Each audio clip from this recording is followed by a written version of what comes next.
किसी भी व्यक्ति को भूखे रहना तो ठीक है, लेकिन कभी भी गलत व्यक्ति का अन्न नहीं खाना चाहिए। जो गलती हमने की वो कितना भी बड़ा हो, कितना भी उसके अंदर ज्ञान भरा हो, लेकिन अन्न शुद्धि मन शुद्धि, अगर मन शुद्ध नहीं है तो फिर बुद्धि शुद्ध हो ही नहीं सकती है। इसलिए हमेशा अन्न पर ध्यान देना चाहिए। पहले समय में आपको याद हो, पुराने लोग हर जगह पर भोजन करने के लिए तैयार नहीं होते थे, क्योंकि भोजन में केवल बनाने की ही पवित्रता नहीं है, परोसने की भी पवित्रता है।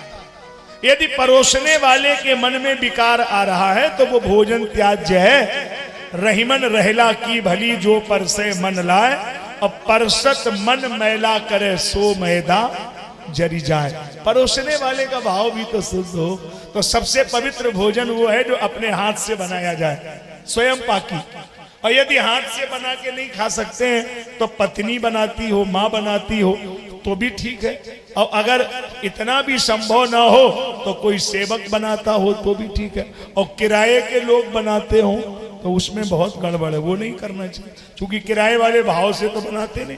वो तो कहते हैं अब इतने लोगों को भी भुगतना पड़ेगा, अब इतना और बनाना पड़ेगा और करना, तो वो भाव से नहीं, इसमें भाव होना चाहिए। इसलिए कभी भी हमारे यहाँ, अब आजकल परंपराएं बदल गई, शहरों में बिल्कुल बदल गए। गाँव में कभी आप लोग अगर रहे होंगे तो आपको पता है कि गाँव में पूड़ी भी जो बनती थी वो पूड़ी कोई एक व्यक्ति नहीं बनाता था, गांव भर की महिलाएं पुरुष मिलके और गा गा करके और बड़े भाव से बना करके रखते थे।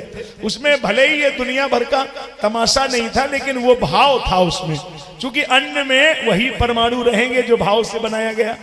तो इसलिए हमारे यहाँ भाव का मतलब है।